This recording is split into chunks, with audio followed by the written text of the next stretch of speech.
تقوى الله جل وعلا، فبها تتحقق السعادة الكبرى والفلاح في الدنيا والآخرة. يا أيها الناس اعبدوا ربكم الذي خلقكم والذين من قبلكم لعلكم تتقون.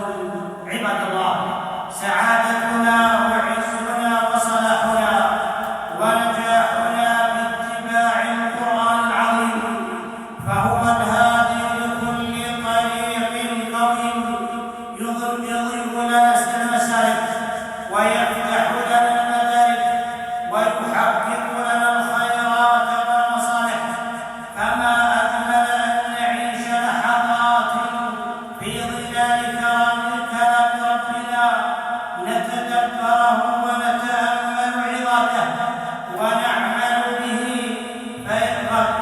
فخير ما وعظت به القلوب وزكيت به النفوس، وأعظم ما صلحت به الجوارح واستقامت به الأخلاق هو كتاب الله العزيز بجميع سوره وآياته، وما فيه من أحكام وقصص ومواعظ. إن هذا القرآن يهدي للتي هي أقوم ويبشر المؤمنين الذين يعملون الصالحات أن لهم أجرا كبيرا، وأن الذين لا يؤمنون بالآخرة أعتدنا لهم عذابا أليما.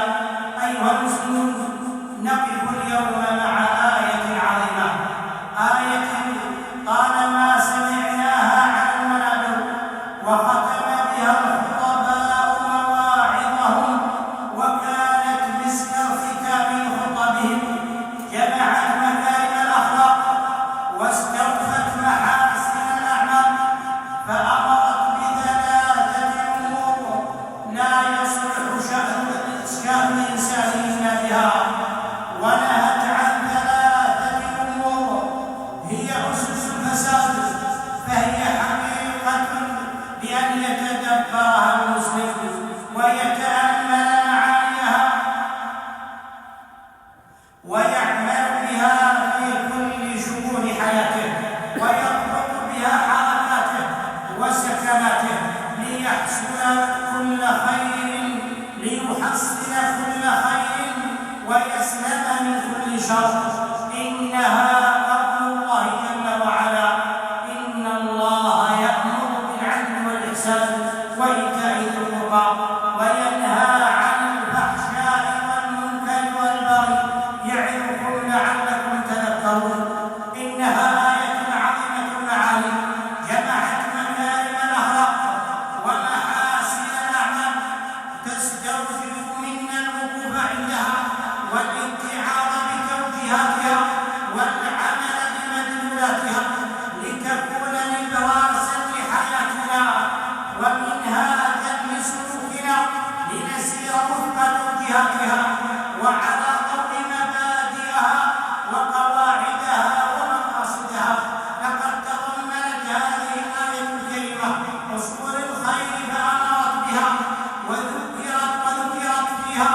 وذكرت فيها أصول الشر ونهي عنها. فالحياة لا تقوم إلا على العدل والإحسان والصلة، ولا تسقط المجتمعات وتنهار الحضارات إلا بظهور الفواحش والمنكرات وفشو الظلم. فأول هذه الوصايا هو العدل وهو الإنصاف والقسط والموازنة، ووضع كل أمر في إنصافه وإعطاء كل ذي حق حقه. وأعظم العدل هو عدل العبد مع ربه الذي خلقه وسواه ورزقه وأعطاه، بأن يعبده وحده دون سواه، وأن يشكره ولا يكفره، وأن لا يشرك به غيره متبعا في ذلك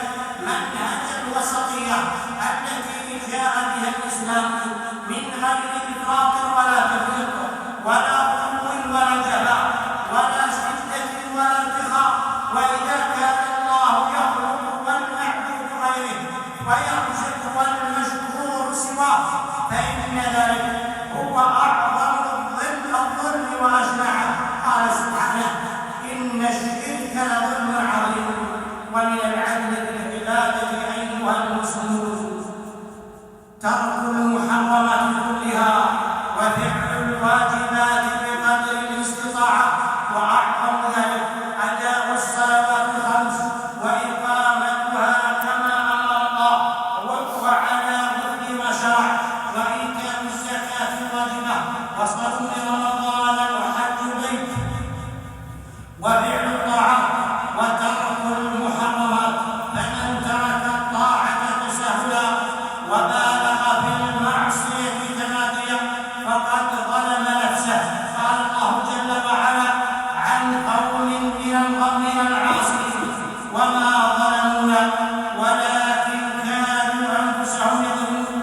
وبعد العدل مع الله بتوحيده وطاعته ومع النفس بترك المعاصي يكون العدل مع الخلق بأن يعامل بإنصاف ويعطى كل ذي حق حقه، بعيدا عن الظلم والبغي والعدوان في أي صورة كان، حتى ولو مع البهائم والحيوان. فبالصحيحين عن ابن عمر رضي الله عنهما عن النبي عليه الصلاة والسلام قال: دخلت امرأة النار في هرة ربطتها فلم تطعمها ولم تدعها تأكل من خشاش الأرض. أجل أيها المسلمون، إن العدل الذي أمر الله به مبدأ راسخ ومنهج ثابت لا يخضع لهوى نفس أو شهواتها، ولا يتأثر بعظيم مودة وحب، ولا شدة كره وبغضاء، ولا يجري له قرب قريب ولا يمنعه بعد بعيد. قال الله جل وعلا: ولا يجرمنكم شنآن قوم على ألا تعدلوا اعدلوا هو أقرب للتقوى. وقال عليه الصلاة والسلام: إن المقسطين عند الله على منابر من نور يوم القيامة الذين يعدلون في حكمهم وأهليهم وما قلوا. رواه مسلم. فالعدل الذي أمر الله به واجب بجميع صوره وأشكاله.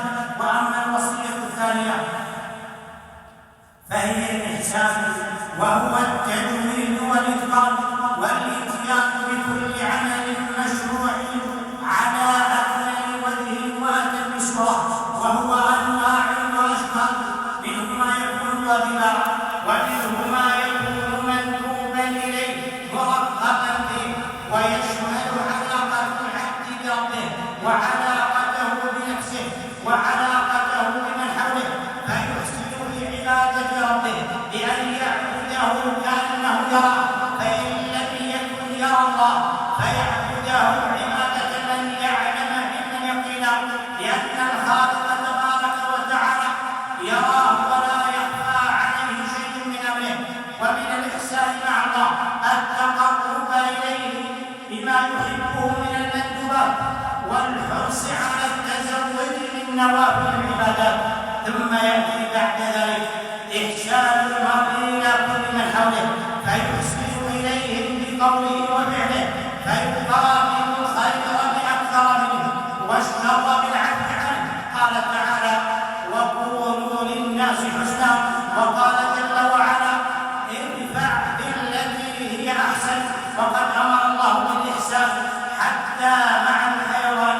قال عليه الصلاة والسلام: إن الله كتب الإحسان على كل شيء، فإذا قتلتم فأحسنوا القتلة، وإذا ذبحتم فأحسنوا الذبحة، وليحد أحدكم شفرته وليرح ذبيحته. رواه مسلم.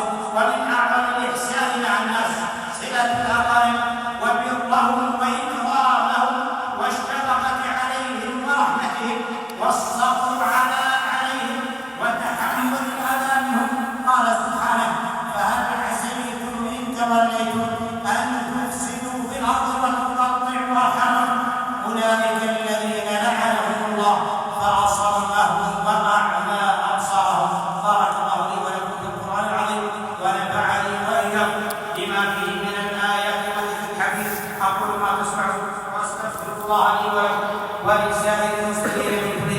فاستغفروه إنه هو الغفور الرحيم.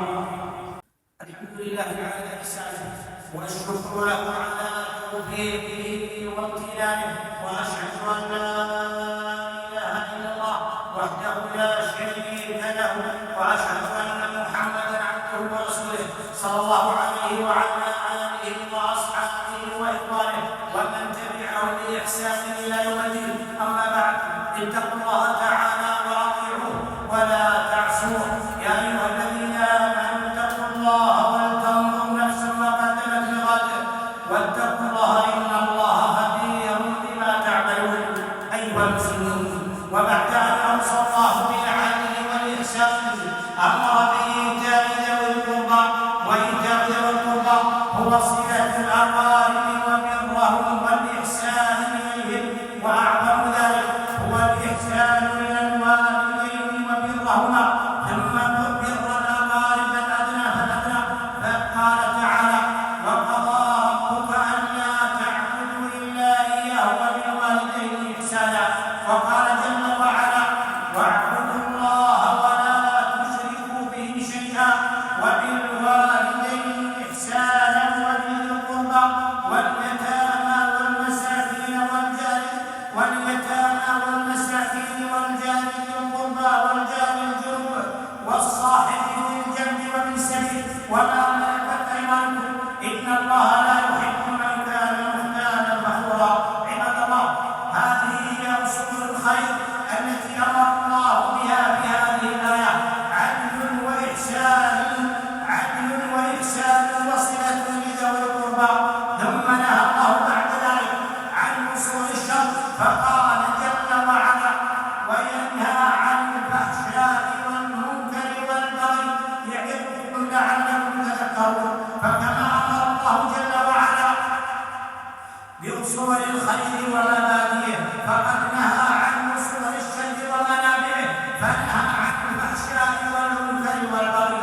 والفحشاء هي كل أمر تناهى قبحه قولا كان أو فعلا من الذنوب العظيمة التي تستبشعها الفطر السليمة والشرائع الصحيحة الحكيمة، كالشرك بالله وقتل النفس بغير حق والزنا والسرقة ونحو ذلك من الفواحش التي تجلب المصائب.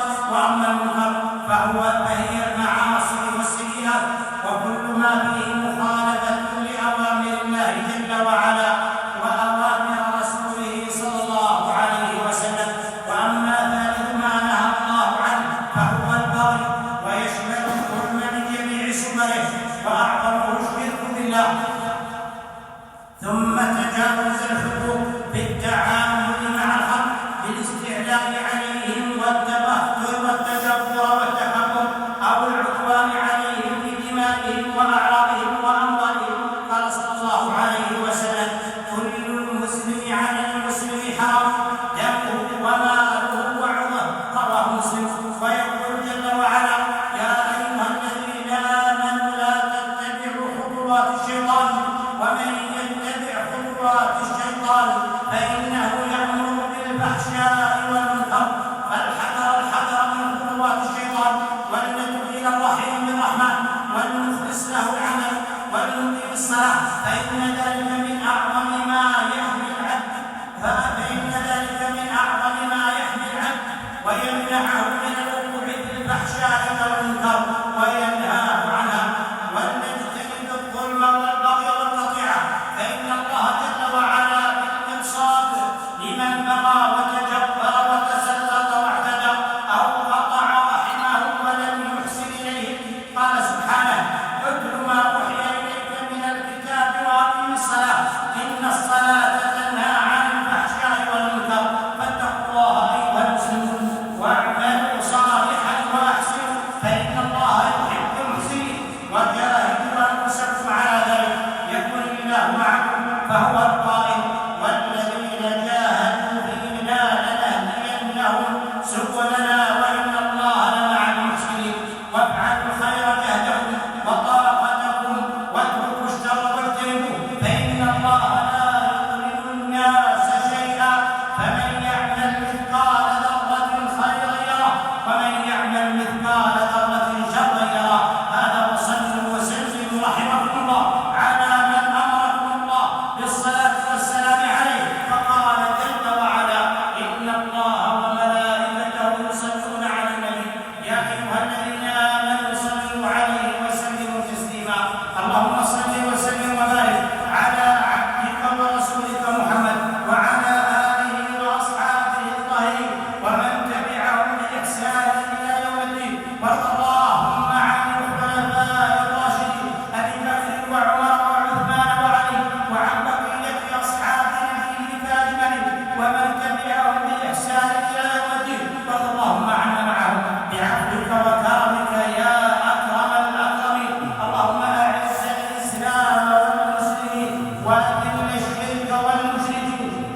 حين